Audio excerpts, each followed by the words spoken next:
aí? Olha só você. Você deve estar olhando para mim pensando, pera lá, esse canal aqui é o Geo Raiz, canal do Vareta, e o que este jovem está fazendo aí na minha frente? Fala pessoal, tudo bem? Eu sou o professor Coqueiro, estou aqui agora nesse vídeo para trabalhar com vocês temas principais que podem cair na FUVEST segunda fase.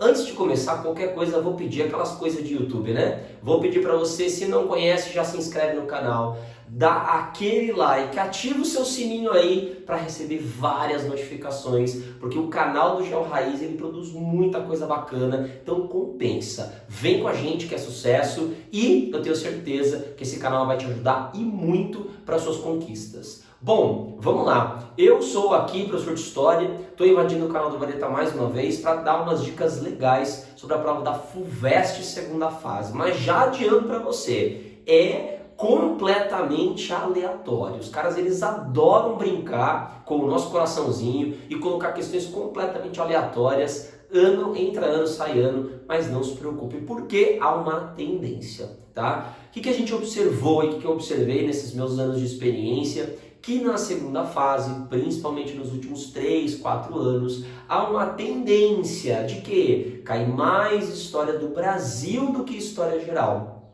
Em geral, as provas elas têm um certo equilíbrio. Tem ano que cai mais geral, mais Brasil, tem ano que cai menos Brasil, mais geral e por aí vai. Porém, a ideia há uma tendência nos últimos 3 anos de cair mais Brasil do que geral. O que é uma situação completamente de escolha, né, da FUVEST. Mas o legal é pensarmos que esse contexto de cair mais Brasil do que geral, eu acredito que seja algo sintomático, por conta aí de que a FUVEST ela deseja alunos que sejam críticos, que sejam alunos que compreendam o ambiente que eles vivem e principalmente, né, ter a noção de como foi a trajetória do país, do Brasil até a atualidade. Tudo isso faz muita diferença na hora de você estudar, né, e na hora de você obviamente entrar numa universidade pública como é a USP, uma das grandes aí do Brasil, uma das maiores aí do mundo também, tá certo? Então vamos começar devagar, vamos começar falando dos temas mais nevrálgicos de história do Brasil, exatamente por conta dessa tendência de ter mais história do Brasil do que história geral. E aí eu separei alguns temas que são super presentes, então vamos começar com o tema de Brasil colônia. Você sabe muito bem que colônia é um dos pontos mais importantes, sem dúvida nenhuma, na construção da história brasileira, a chegada dos portugueses aqui, as constantes presenças de outros grupos europeus no Brasil também são fundamentais para a construção da sociedade brasileira, do território nacional brasileiro. Tudo isso é sempre muito importante. O que a FUVEST gosta de cobrar quando ela fala de colônia? 3 itens aparecem com muito destaque. O primeiro dele, o ciclo econômico, né? Os nossos ciclos econômicos, ciclo do pau-brasil, aquele bem primeiro, nas trocas entre indígenas e europeus, né? Troca lá do pau-brasil por alguns objetos, né? Tomar cuidado com esses primeiros contatos, principalmente porque os portugueses não conheciam os indígenas não conheciam os portugueses. Mas esses contatos, essas primeiras trocas, elas eram baseadas aí em relações econômicas. E claro, né, existiam interesses de ambos os lados. Então preste atenção nesse sentido. Segundo, o ciclo econômico do Brasil, bastante presente, bastante importante, ciclo da cana-de-açúcar. Está dentro da ideia de um processo mercantilista. Portugal dependia da produção do açúcar e passa a olhar para o território brasileiro como uma região que se encaixaria muito bem nesse processo de produção. Sendo assim, né, começou a produzir aí bastante açúcar aqui no Brasil para vender no mercado europeu.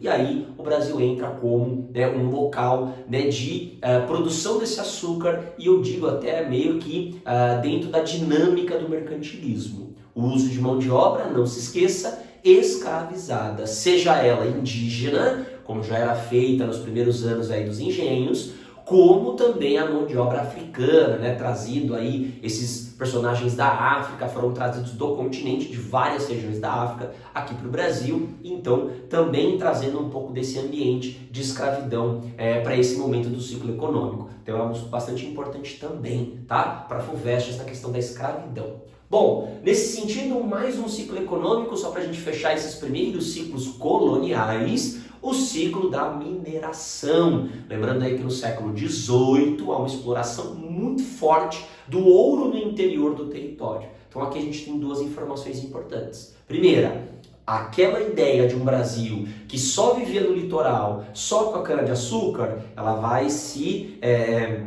desintegrando durante o tempo. E aí no século XVIII, a descoberta pelos bandeirantes de ouro no interior do território. E aí Portugal avança com os seus desejos para o interior, sendo assim um novo ciclo econômico. Só um detalhe importante do ciclo do ouro é que ele desenvolve uma economia interna no Brasil. Ele acelera esse desenvolvimento de uma economia interna e ele acelera também a formação de um mercado interno, bem como de uma sociedade do interior do território. Tá? Então tomem só esses cuidados, pequenos cuidados aí que vocês precisam com relação a esses ciclos econômicos. Uma diquinha aqui, né, que seria mais ou menos um pulo do gato, um catch jump, né? Uma diquinha preciosa é que a FUVEST gosta muito de trabalhar com gráficos e tabelas, tá? Então, de repente, é legal você prestar atenção nessa sua habilidade, né? Você tem a habilidade aí de ler gráficos ou ler tabelas, é bem interessante que você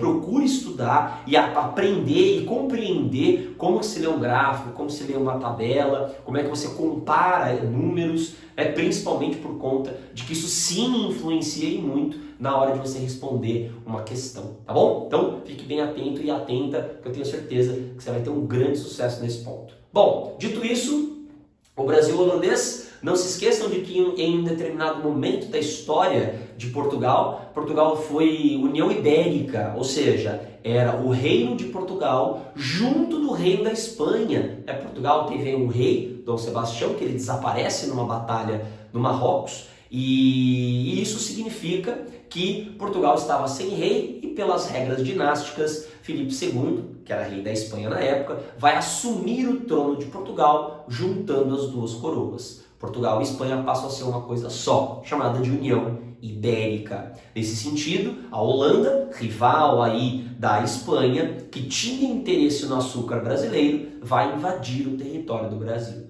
Ela invade a região de Pernambuco, fica por um tempo governando a região de Pernambuco de maneira bastante intensa, até que os holandeses serão expulsos, num período que Portugal já havia retomado a sua independência, depois aí de 1640. A expulsão dos holandeses fez com que então tivéssemos um grande problema. Os holandeses aprenderam a cultivar o açúcar, mais ou menos como era o nosso, só que eles faziam isso de maneira mais barata e com açúcar com uma qualidade um pouquinho diferente do açúcar brasileiro. Mas, como o custo era mais baixo, o açúcar brasileiro mais caro, tivemos um problema aí na venda da cana-de-açúcar. Ela continuará acontecendo, o Brasil ainda será um dos grandes exportadores do açúcar, mas com uma concorrência bastante grande do açúcar holandês, produzido na América Central, ou, para quem conhece um pouco mais sobre essa história, na região das Antilhas, que eles chamam, que é ali na região da América Central, marzinho do Caribe, uma região bastante importante também na colonização europeia aqui na América. Bom, dito isso, o último período é só para chamar a atenção para a presença da família real no Brasil. Não se esqueça de que a família real sai de Portugal por conta do medo da invasão napoleônica no território português e vem para o Brasil. Então você tem agora uma inversão, uma troca de centros de poder. Tem uma expressão muito bacana que é a interiorização da metrópole. A FUVEST usou isso numa questão. A interiorização da metrópole é trazer para dentro do Império Português a capital do seu império. Ou seja, tira de Lisboa, leva para o Rio de Janeiro. Então você está mudando o foco de poder e isso, claro, traz uma série de consequências. Então fica aí ligada e ligado nessas consequências. Isso é fundamental para a compreensão do processo de independência do Brasil. Pode ser que na prova da FUVEST, por conta do bicentenário da independência, a FUVEST cobre algo relacionado à independência brasileira.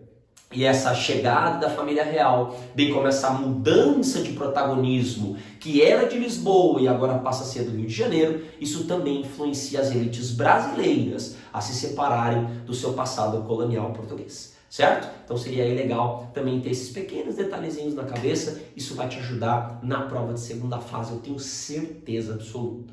Tô parando aqui para te lembrar, já se inscreveu no canal? Já ativou o sininho? Já deu like no vídeo? Ainda não? Bicho, vai lá, eu espero, vai lá, pode ir lá, eu espero, vai, desce aí a página, faz o movimento, aê, boa, finalmente, pô, não pode deixar isso pra trás, né? Vamos ajudar o Vareta aí e me ajudar também, tá? Me ajuda também. Mas enfim, vamos seguir. Seguindo então de Brasil, colônia, a gente tem esses pontos principais, pensando que o período joanino já é uma catapulta para o processo de independência, e esse processo de independência nos leva para uma segunda parte, que é onde a FUVEST também tem muito interesse, que são os impérios brasileiros. Seja o primeiro reinado, com a presença aí do Dom Pedro I, seja o segundo reinado, com a presença do Dom Pedro II. A ideia aqui é simples. Quando se pergunta de primeiro reinado, a ideia é buscar um pouquinho a formação constitucional do Brasil. Ou seja, tome cuidado, principalmente no primeiro reinado, com a formação da nossa primeira Constituição, a tal Constituição de 1824. Nela, nós temos um quarto poder. Tínhamos 3 poderes, que são os poderes executivo, legislativo e judiciário, e na Constituição brasileira há um quarto poder, que é chamado de poder moderador, que entrega para o Dom Pedro I todo o poder para poder mexer o que ele quiser, quando ele quiser, a qualquer momento. Então o poder moderador é um poder que está acima da Constituição e acima dos outros poderes. Isso traz uma sensação, isso dá uma ideia de um governo bastante autoritário do Dom Pedro I. Então você pode sim dizer que o governo Dom Pedro I era um governo autoritário, por conta, justificando essa ideia do poder moderador, tá certo? Então seriam esses itens os mais relevantes nesse primeiro momento. No segundo momento, o segundo reinado, em geral, o que se pergunta principalmente é sobre a presença de imigrantes no Brasil. Então a ideia de que a partir dos anos de 1850 há um aumento da imigração branca europeia para o Brasil, em decorrência da proibição do tráfico negreiro. E, num segundo momento, pergunta-se também sobre a abolição da escravidão. Cabe lembrar que há uma luta constante dos descendentes dos africanos aqui no Brasil, os afrodescendentes estão em constante movimento para conquistar a sua liberdade, para conseguir aí o fim do seu tormento escravista, e que isso vai ficando cada vez mais intenso politicamente falando no século XIX. E essa política vai ganhando mais corpo com a presença do iluminismo, com movimentos abolicionistas, e isso ganha maior protagonismo ainda quando o exército brasileiro, aquele exército do segundo reinado da Guerra do Paraguai, quando ele também assume uma postura abolicionista. Políticos abolicionistas, exército abolicionista, sociedade muito tendenciosa ao abolicionismo, e aí nós temos então o fim da escravidão no Brasil, já durante o período do segundo reinado, tá? E aí, claramente, logo na sequência, temos aí a queda do segundo reinado e início da República Brasileira, certo? Então, detalhes bastante completos, né, e importantes, pensando numa prova de segunda fase, pensando numa prova dissertativa, né? Então, claro, precisa tomar alguns cuidados e prestar algumas atenções, certo? Passando então agora para o nosso terceiro item, olha que maravilha! República Brasileira até 1945. Aqui tem um detalhezinho que eu gosto muito da FUVEST, é que ela também gosta de se preocupar com algumas questões políticas, principalmente pensando na República das Oligarquias. Aqui 2 detalhes que eu te dou, que são fundamentais para a compreensão desse momento aqui, ó. Primeiro, protagonismo do café. Lembra? A economia brasileira aqui é pautada quase que exclusivamente, não é exclusiva, mas é quase que exclusivamente cafeicultora. E as elites que estão no poder, elites cafeicultoras. Não sei se você se lembra, mas temos uma expressão perfeita para esse momento. política do café com leite. Beleza? A política do café com leite é a alternância de poder entre as elites mineira e paulista. Lembrando que essa política só é possível porque há um controle político, econômico, também militar, dessas elites oligarcas sobre a população brasileira. E há um mecanismo que eles usam, o tal voto de cabresto. Você é obrigado a votar por conta aí de mecanismos que te obrigam a votar em um certo candidato, seja por pressões externas, por pressões internas ou até mesmo por manipulação de votos. Então a gente tem aí eleições bastante perigosas e bastante complicadas durante o período aí dos anos de 1894, 98 mais ou menos, até os anos de 1930, quando acontece a chegada do Vargas ao poder, certo? Falando sobre isso, falando sobre Vargas, ele também aparece, tá? Principalmente em dois momentos que eu destacaria para você. Ó, na minha cabeça, quando a FUVEST pergunta sobre Vargas, ou quando ela vai perguntar sobre Vargas, ela vai tentar te alcançar em pontos que, por exemplo, possam trabalhar com a ideia do Estado Novo, que é um período específico da história varguista de uma ditadura. Vargas ele também foi um ditador. Isso significa que ele impõe à sociedade brasileira a censura, a perseguição à oposição e principalmente uma tendência varguista a ser um governo fascista. Então a gente tem que tomar esses cuidados, porque é nesse período que o Vargas ele vai ter um maior controle político no Brasil, que é também o momento que ele vai avançar economicamente com a indústria brasileira. Cabe lembrar que durante o período do Estado Novo é o período que o Vargas, por exemplo, criou a CLT. 1943 é a data de início da consolidação das leis trabalhistas, né? Se você pegar a carteira de trabalho, para quem ainda tem uma carteira de trabalho física, né? E você abre logo nas primeiras páginas, está escrito lá a Constituição, né? Todo o processo legal da criação dessa carteira de trabalho, e a data é 1º de maio de 43, então dando aí essa característica bem interessante para o governo varguista. Entretanto, né, por conta, apesar dessa conquista aos trabalhadores, é um governo considerado de extrema violência, é um governo considerado, então, um governo ditatorial, tá? De bastante violência, principalmente de perseguições. Tudo bem? Sim. Então, nesse sentido, a gente então migra para a última situação, para a República, a partir de 45, que ela pode ser dividida em dois grandes momentos. Acho que a FUVEST ela tem tido essa tendência nos últimos anos de tentar buscar um pouquinho dessas pequenas mudanças e dessas grandes transformações que a gente tem no Brasil, políticas, sociais, culturais. E aqui fica também um detalhe para você, para que você não se esqueça, muito importante esse momento da história do Brasil. Vamos lá. Primeiro momento aqui, 1945.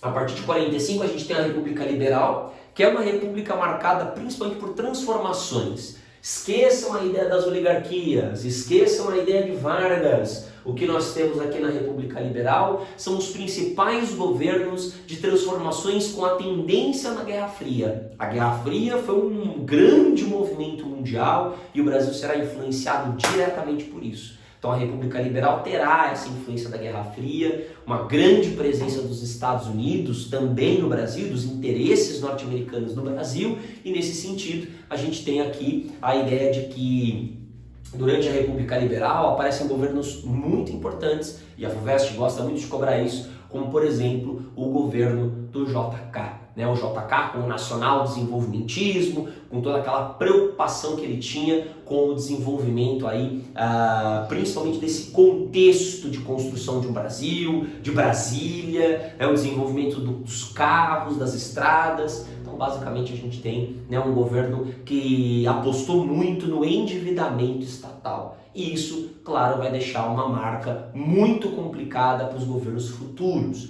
Haja vista já o governo Jânio Quadros, que já é um governo que já tem muitos problemas econômicos, inflação cada vez maior, dívida externa cada vez maior, e isso tudo desemboca no governo João Goulart, com uma inflação absurda, o salário mínimo sendo devorado pela inflação, e por mais que o governo Jango tenha tentado dar aumentos expressivos de 100% no salário mínimo, isso não adiantou praticamente nada, porque o aumento do custo de vida e a baixa do poder de compra dos brasileiros alimentou também um sentimento de medo de que o comunismo estivesse chegando ao Brasil, naquele momento de Guerra Fria, na qual o mundo estava bipolarizado entre a União Soviética, influenciando vários países, e os Estados Unidos, por sua vez, também influenciando uma série de países. Essa narrativa bipolar, ela recaiu também sobre o Brasil. E aí associou-se ao João Goulart essa ideia de que ele seria, então, o ponto do comunismo no Brasil. Criou-se então toda uma lógica de que a única forma de salvar o Brasil seriam então os militares. E aí todo o contexto do golpe de 64 acontecendo exatamente com essa ideia, a ideia de que o Brasil caminhava a passos largos para o socialismo, já que João Goulart não era um cara pró-Estados Unidos. Isso não faz nenhum sentido, Não há nesse ponto essa tomada de decisão do João Goulart. Entretanto, a situação o Brasil passava por muitas dificuldades, o governo João Goulart estava com muitas dificuldades e nesse contexto cria-se então todo um ambiente para um golpe, na época o golpe de 64. Bom, dito isso, a gente então entra no último elemento. Minha aposta para uma segunda fase de FUVEST é exatamente nesse ponto, da ideia da chegada dos militares ao poder ou o final da ditadura militar. Sobre o final da ditadura militar, não se esqueçam de que, a partir do momento que Geisel entra no poder e começa o desmonte da ditadura, a lei da anistia é fundamental. Perdoam-se os torturados e os torturadores, os ditos, na época, terroristas e os agentes do governo que lutavam por um Brasil melhor. Então a ideia aqui é pensarmos que a anistia ela foi um ato do governo, mas também ela teve que negociar com os ditadores para que houvesse então uma relação de aceitação, por conta ainda de um congresso muito imerso no Partido da Arena, na época já com um projeto aí de abertura de pluripartidarismo. Então nesse sentido ficou bastante complexa a situação da transição da ditadura para a República Nova. O resultado final foram tentativas de abertura mais rápida, porém nenhuma delas com sucesso. Haja vista que Geisel assume esse papel de ser o presidente do Brasil a transitar para a democracia novamente, com a proposta de distensão política, mas no final das contas o processo vai demorar praticamente 15 anos, quase aí, uma década e meia praticamente, para esse processo ficar consolidado e finalmente o Brasil ter eleições livres, eleições que se pautem aí num processo mais democrático. Isso aí já pensando nos anos de 1989. Em 88, só para fechar essa parte de Brasil, que é a nossa Constituição, criada na época, a Constituição Cidadã, a Constituição mais importante que nós temos nesse momento de transição aí de ditadura para o momento da República Nova. Cabe aqui lembrar que essa Constituição ela é fundamental. É uma Constituição que trouxe muitos ganhos e um dos principais é o voto ao analfabeto. Não se esqueça que ampliar a cidadania significa entregar a essas pessoas também o direito de participação política, e isso trouxe para essa Constituição uma das coisas mais importantes, sem dúvida nenhuma. Certo? De história do Brasil, então, conseguimos abraçar todos os itens, todos os temas. Como você pode perceber, muitos temas, muitos pontos que são necessários à atenção. Então, claro, uma FUVEST segunda fase requer aí de você um cuidado maior na hora de estudar. E aproveitando esse ponto, queria fazer um convite. Lá na nossa descrição tem um link para que, se você quiser participar de uma mega revisão da FUVEST segunda fase. Meu amigo, são 8 matérias que você pode escolher quaisquer. Você pode comprar qualquer matéria. Quero fazer um combinho dessa com essa com aquela. Você fica à vontade. Tamo lá, vai no link, manda uma mensagem pro Vareta e se informe, porque, cara, Vai ser sensacional e quem vai assumir as aulas de história sou eu. Então vem comigo e a gente vai trabalhar todos esses temas com muita calma, com muita paciência para poder deixar você então filé, preparadíssima e preparadíssimo para enfrentar as provas de segunda fase. Vai lá então no link na descrição, tá lá, vai lá, acessa, troca uma ideia com o Vareta, enche o saco dele, porque ele tá aí para isso mesmo e o canal é dele, enche o saco dele, vai lá, faz isso. Entra lá e conversa com a gente, beleza? Bom, vamos então agora transitar? Bom, transitando então para a parte de história geral.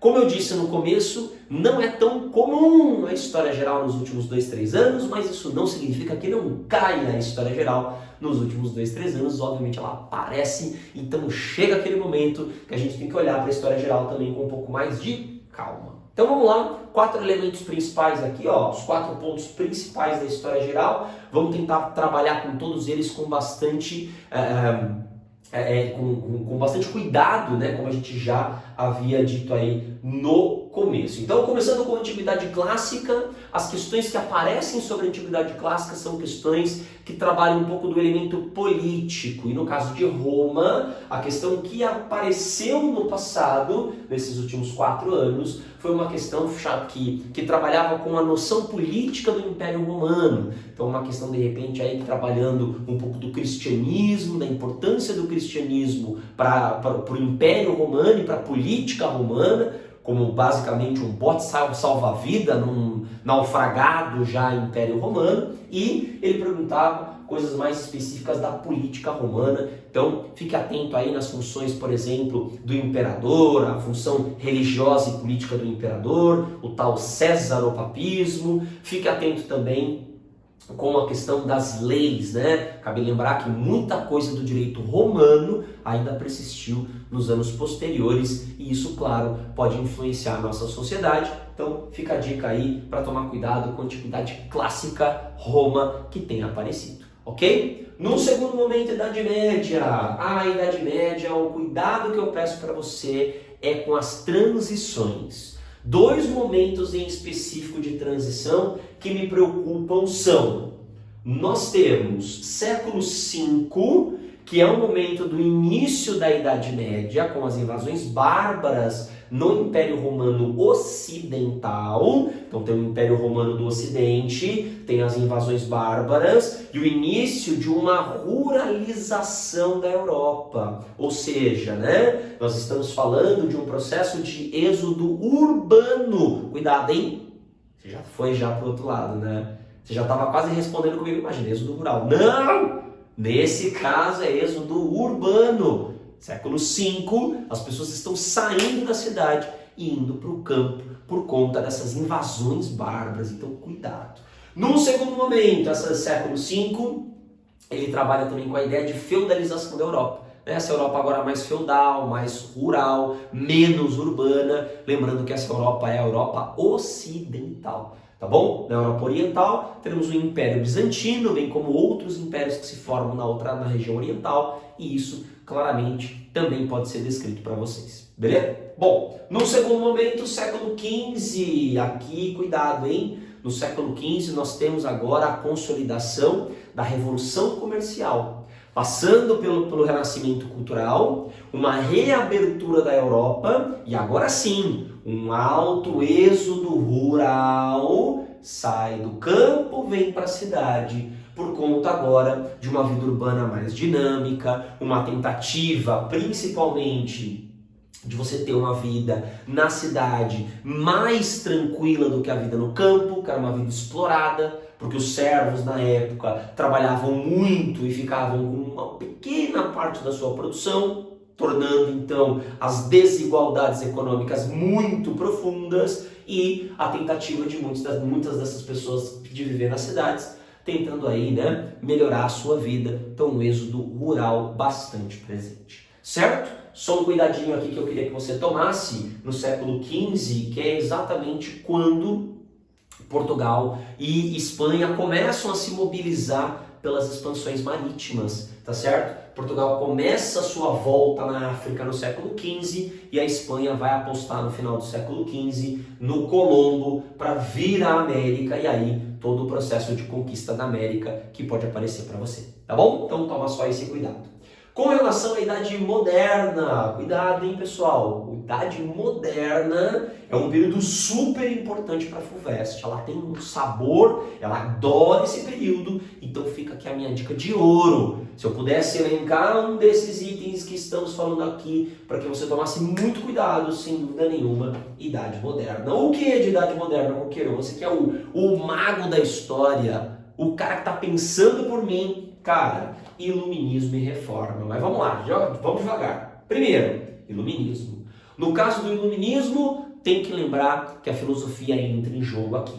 A filosofia pensando em grandes personagens como John Locke, como por exemplo Voltaire, como por exemplo Montesquieu, Rousseau. São caras que pensam a sociedade de uma forma diferente, que criticam o absolutismo monárquico, que apontam dedos para o mercantilismo e dizem que aquilo do jeito que está não é legal. E aí começa toda uma forma de se pensar a sociedade, quebrando a lógica de que o absolutismo monárquico seria então a única forma de você desenvolver essa economia ou de desenvolver esses países. Então, nesse sentido, a Idade Moderna, o Iluminismo, vem muito bem, obrigado, nesse ambiente de quebrar as regras do absolutismo e transformar a sociedade agora para uma sociedade mais iluminista, tá certo? Então a parte filosófica do iluminismo é sempre bom a gente colocar na pauta, mas as consequências também são interessantes. E eu vou te dar duas principais.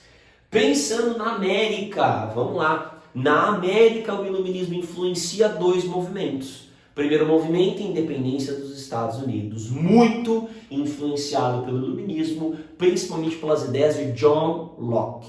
John Locke ele tem uma proposta e diz o seguinte: todo aquele povo que não acredita, que não concorda com o seu líder, tem o direito de revolução. Então, o direito à revolução, John Locke, é ele quem vai nortear os Estados Unidos naquele momento de independência, certo? Então, seria um primeiro movimento aqui na América. Segundo movimento na América, também influenciado pelo iluminismo, a independência do Haiti, tá bom? Que é também um tema aí de história da América muito interessante e que pode aparecer para você numa possível segunda fase, certo? Então, a independência do Haiti também influenciada pelo iluminismo, que é influenciado pelo movimento europeu. E aí, meu segundo exemplo, né? Os movimentos europeus iluministas. O exemplo é a Revolução Francesa, tá? A Revolução Francesa é influenciada pelo iluminismo e a Revolução Francesa influencia também a independência do Haiti. Então, como se fosse assim, ó, o iluminismo influencia a Revolução Francesa, que por sua vez, junto do iluminismo, influenciam ambos a independência do Haiti. Então, o Haiti, lembrando a você, uma república, primeira república americana de negros. Então, governada por negros e proposta e realizada por negros. Tá? Então, é um grande marco na história da América, na história do mundo, né? Por ser um movimento aí bastante intenso aqui no continente americano. Beleza? Com relação à reforma, só tome cuidado, né? Só tome cuidado, principalmente com relação à ideia de que a reforma religiosa ela é um movimento dentro da Igreja Católica. Então, grupos que eram da Igreja Católica começam a rebater as ações da Igreja. Um exemplo que a gente tem aqui é o Lutero. Lutero rebate as ideias da Igreja, algumas características de corrupção que ele não concordava. Então, por exemplo, o Lutero não concordava com a venda de indulgências, venda de perdões, e ele então criticava isso e decidiu ele mesmo criar uma interpretação para a religião, o tal do luteranismo. Né? Pessoas que leram o Lutero vão seguir então as suas ideias e vão ter outras, como por exemplo João Calvino, que é um cara também que leu Lutero e teve a sua própria interpretação do cristianismo, como é a história, por exemplo, do calvinismo. Tá bom? Então, de reforma, luteranismo e calvinismo são formas legais aí da gente ter, né, uma noção do que está acontecendo. E o ponto de destaque é a contra-reforma. A Igreja Católica vê esses movimentos de luta contra a sua lógica e a Igreja Católica tenta então rebater esses movimentos através do que a gente chama de contra-reforma, retomando, por exemplo, a Inquisição, retomando, por exemplo, a ideia de perseguição a esses grupos não católicos e tudo isso, claro, muito influenciado pelas descobertas na América, tudo dentro aí do contexto de século XV e XVI. Tá certo? Bom, para finalizar então, a última ideia, o último tópico, idade contemporânea, seriam então os 3 últimos assuntos desse nosso videozinho, muito rápido, e fica aqui o nosso convite mais uma vez, lá no link da descrição, mega revisão da FUVEST, vai lá, se inscreve, enche o saco do Vareta para ele te dar mais informações, faz aí esse movimento que a gente está te esperando para te dar uma aula muito show, muito legal, só gente boaça que tá nessa mega revisão. Tô aqui, dizendo para você, com conhecimento de causa, todos 100%, professores gabaritadíssimos, meus amigos também, tá? Então, fica a dica aí para você. Bom, vamos lá. De história contemporânea, a gente tem 3 itens que eu considero que são fundamentais para a FUVEST nesses últimos anos. Imperialismo, cuidado, porque imperialismo é aquela ideia de que a Europa no século XIX tinha o poder sobre outros países. Então o continente europeu, formado por vários países bastante potências, sejam econômicas, militares ou até mesmo potências aí no sentido científico da coisa, começam a invadir países da África, da Ásia, impondo uma cultura, impondo uma ideia, impondo um movimento intelectual nesses países e controlando aí o comércio e a economia de vários países da Ásia e da África. Então, o imperialismo, movimento extremamente violento da Europa sobre as economias dos países aí asiáticos e africanos. Guerra Fria, acabou a Segunda Guerra Mundial, temos aí um pós-Segunda Guerra Mundial, que é a tal da Guerra Fria. Principalmente pensem na questão da bipolarização. Coqueiro, pode estar um pouco ligado com geografia? Pode estar ligado com geografia, principalmente por conta dessa bipolarização e dessa bipolarização influenciando outros lugares no mundo, tá? Existem questões da FUVEST dos últimos anos que trabalharam bem esse lance da bipolarização com aspectos mais pontuais. Então ele te dava um exemplo e você tinha que desse exemplo traçar essa bipolarização. Muito bacana a questão inclusive, mas fica a dica aí para você prestar atenção na bipolarização e nas influências dessa bipolarização, principalmente na África e na Ásia, tá? Muita atenção em África e Ásia, porque sem dúvida nenhuma cai bastante na FUVEST. E para fechar, descolonização afroasiática, o caso que mais tem aparecido na FUVEST nos últimos anos é o caso português, dessa descolonização afroasiática, né? Que é o caso, por exemplo, da famosa Revolução dos Cravos, né? Quando o governo português, que era um governo ditatorial, era um governo fascista, ele vai perder força nos anos 70 do século XX e a queda do salazarismo em Portugal, através de uma movimentação militar e civil, tiram os salazaristas do poder e colocam aí um movimento, um governo democrático que recusa a colonização de alguns países da África. E aí então a independência é consolidada. Lembrando que Angola e Moçambique lutam pela independência há muitos anos, mas conseguem consolidar essa independência depois da Revolução dos Cravos, que acontece aí nos anos 70, já no período de pós-Segunda Guerra Mundial e de descolonização afroasiática. Beleza? Nesse sentido, então, nós temos o fim, né, desse processo como um todo e a formação de um mundo bastante contemporâneo, que aí já é coisa da geografia, aí já é coisa do Vareta, claro que ele está sempre aqui para ajudar vocês. Beleza? Bom, eu espero que você tenha gostado. Aqui fica mais uma vez o meu convite para você se inscrever no canal, dar aquele like, ativa o sininho para receber todas as notificações desse canal, que é um dos canais mais bacanas sobre conteúdo bacana, conteúdo inteligente, conteúdo forte para você. E não se esquece, link na descrição daqui do vídeo. Vai lá, pergunta pro Vareta, tem um monte de coisa bacana. 8 matérias para você escolher. Se quiser fazer todas, faz todas. Faça todas. Vem com a gente que vai ter um grande sucesso. Beleza? Um grande abraço para vocês e a gente se vê em breve. Até mais. Falou!